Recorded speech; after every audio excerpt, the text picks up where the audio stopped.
Hey parents, how are you today? How is work coming? I'm sure you're doing amazing. My name is Irene Bangwell, and I don't know if you know that today is the International Day of the Girl Child. If you do you know what the theme of this year is? The theme for this year is investing in the girl's right, with emphasis on her leadership, her well-being. That there's a lot of big grammar there, so I wanted to break it down for you so that you know what you can do as we have these conversations. So let me start by saying that the reason we have commemorative days like today is so that we can talk about issues relating to different groups of people. So when it's the International Day of the Girl Child, we get to talk about some of the challenges that is being observed in society that girls are experiencing, but also what different people can do to either eradicate those challenges or reduce how much of it happens.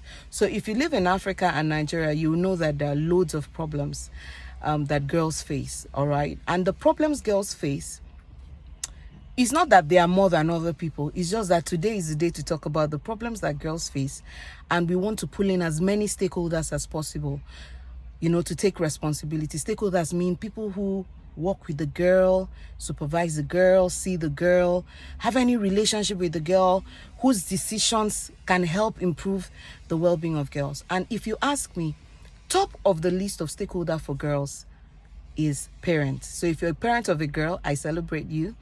If you didn't know my name or I haven't mentioned earlier, my name is Irene Bangwell. I'm a girls coach. And so obviously today I wanted to talk to you about a few things that girls deal with and how you can do something about it in your corner of the world. So today's theme is really about leadership and well-being. So I want to pick well-being problems and solutions, and then I'll talk about leadership problems and solutions. So let me start by well-being. When we're talking about well-being, we're talking about emotional well-being, we're talking about physical well-being, we're talking about mental well-being, and all of these things mean different things at different points. But there are a few things that every time people talk about well-being, they're talking about that. So let me start with mental well-being. Mental well-being means a state where somebody does not feel very good about themselves or about their life or about their potential. So are there girls growing up around us who are hopeless? What are the things that are making them feel that way? So first I'm going to start with cultural norms, where in culture, some people say the worth of girls is nothing. The place of the girl is in the kitchen. Her own is to marry. So if you find a girl, for example, and she finds that she's very creative, she likes to draw, she wants to be an engineer, she wants to have an ambition, and everybody around her is saying the place of the girl is in the kitchen. It can be confusing because why am I talented? Why do I know how to sing? Why do I like to drum? And then everyone around me is saying, oh, as a woman you can't, as a woman you can't, as a woman you can't. So that begins to present problems. Girls start to have a confusion about what am I really worth? Self-esteem, am I this, am I that? And so when we move away from culture, we come to beauty standards. Many girls are not mentally okay because they don't feel they are beautiful. And I ask, where did they learn that they're not beautiful? They learn they're not beautiful from aunties, uncles, mothers, grandmothers. So in some families, maybe they come from a family where everybody has full hair, and this girl is born, she doesn't have their same texture of hair. You're not like us. Your nose, like when I was growing up, they say, your nose is too flat, your nose is too flat. Oh, you have too much high cheekbones. Mama, all of these things are affecting the well-being of our girls. Papa, what is the comparison? Your fingernails are not my own. You need to see me when I was a teenager. My nails were sharp, my nails were long, my nails were curvy and this. Your child is different DNA. The interpretation will be different. What is it with the comparison? Auntie, you went to visit them and you're complaining. You're too busty now for your age. You're so short. There's a lot of it. It makes girls body conscious. And then before you know it, they say, men like their girls slim. Men like their girls slim. And you start to put her under unnecessary pressure. Am I saying that girls should be left to be, to be overweight and all? No. But we need to teach her that she stays healthy. She manages her weight to be healthy. Not that she manages her weight so that people like her. You start to make her imprisoned to other people's opinion. I can talk to a girl who is overweight and she'll get working on her weight, but from a wholesome, holistic, self-preservation point of view, not whether people will like her or not. And then finally, when it comes to well-being, mama, we're talking about sexual abuse. 1 in 4 girls will be abused before they are 18. You know, that is crazy. It's like for every 4 girls you meet who are 18, at least one of them has been sexually abused. That's a lot. That means if you're looking at 100 girls, 25 have been abused. That is a lot. But you know, there is hope.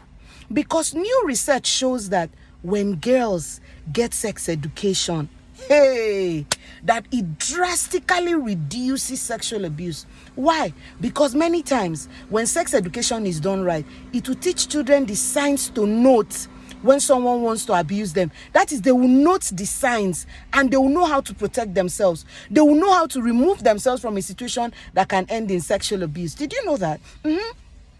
That's what sex education does. Sex education will start helping them understand the things happening in their body, how to manage their emotions. Sex education will teach them as well. When somebody abuses you, what do? I have met countless girls who, when they were abused, they thought it was their fault. They thought it was a curse. They thought that they deserved it. They thought something that they did wrong led to it. And so it made them hate themselves for putting themselves in that situation.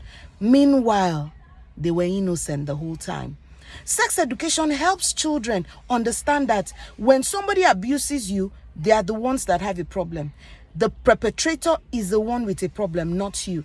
Proper sex education makes a big difference. So you see where I'm coming from when it comes to well-being. Are you raising girls who feel good about themselves, who know they are welcomed in the family? So daddy, you have 4 girls, no boy. You have taunted their mother. You have made fun of them. It's causing problems. Those cultures need to go. Mommy, you feel that with the way this your daughter is going, she says she wants to have a PhD. It's bothering you that she will not see a man to marry. Allow God to fix that one now.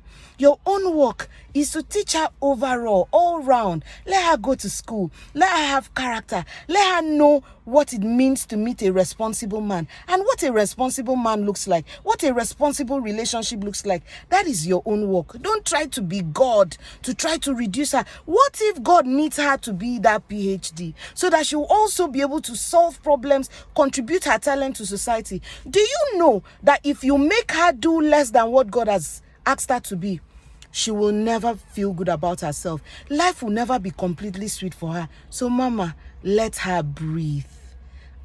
Let her breathe. So I've been talking about well-being the whole time. I also want to talk about something else. Are you ready? Let's talk about leadership. I'm sure many people get uncomfortable when they put girls and leadership in the same statement. Why should you be uncomfortable? Who is a leader? A leader is a person that has required competence, vision, and the skill to help people achieve a goal. Anybody can do that. Anybody can have the competency to be a leader. A male can have it, but so can a female. Did you know that among the top 500 Fortune 500 companies in the world, only 53 of them have female CEOs? Somebody says, well, we've not died yet. So let me tell you what is happening. Many women in the workplaces are burning out. They say the work does not match. They are going through a lot of responsibilities in the home. They're trying to keep a home. They're trying to keep their mental health. Work is crazy. And the reason work is designed like that is because originally work structures were designed for men. And you see, men can go from morning till there's no consideration for family and all of that. And the reason workplaces continue to be like that is that we don't have enough women in the boardroom saying, no, that doesn't work for women. We don't have enough. I mean, look at this simple story. An amazing woman who used to work for Facebook at the time. Her name is Sheryl Sandberg. Hello, sir. Hello, sir. Her name is Sheryl Sandberg. She started working in Facebook, and before you know it, she became one of their top CEOs. Then she got pregnant. It is as she got pregnant, she realized that where they kept for them to park their cars as pregnant women was too far from the office. So she made that adjustment. What am I saying? When girls become CEOs and girls get into leadership, workplaces will be better designed for women because she know as they do have for body. So you did there for house. You don't born pikin. You get those daughters where they like to give instruction. You go see them for house and they instruct teddy bear, instruct teacher, instruct their younger ones, even their senior ones join. You they fear. Nah, they were born for such a time like this. They were born to be leaders. So if you're out there you have a daughter that likes to give instructions, likes to design timetable, you do this, you do this, you do this, it's not a bad thing. She's not being bossy. She's a leader. She's designed to be a leader. She's designed to be a change maker. She's designed to fit into places where policies and decisions are made. She was designed for a reason. Don't let your fear stop her. All right, mamas, don't let your fear stop this princess for me. Don't let your fear stop her. She was born for this. So what are you supposed to do? Start to nurture her. See, my name is Irene Bangwell. I have a program I designed for girls. It's called the 10/10 Girl Squad. That's your princess. I will teach her about the Bible. I will teach her about body safety. Then I'll teach her how to be that leader. I'll teach her how to use that skill. 10/10 Girl Squad is there. Sign her up to come. Let's make her into a 10/10 girl. Don't be afraid of your daughter's potential. Don't be afraid of how the world will respond. Don't think that they'll say she's too much. No, we can work with her and raise her and harness her talent and her gift, and she'll serve the world with it. So are you concerned about your daughters? Would you like your daughter to grow up to be a phenomenal woman? I'm inviting you to sign her up for the 10/10 Girl Squad. And from me to every single one of you out there, I'm saying happy International Day of the Girl Child. Thank you so much for watching. God bless you.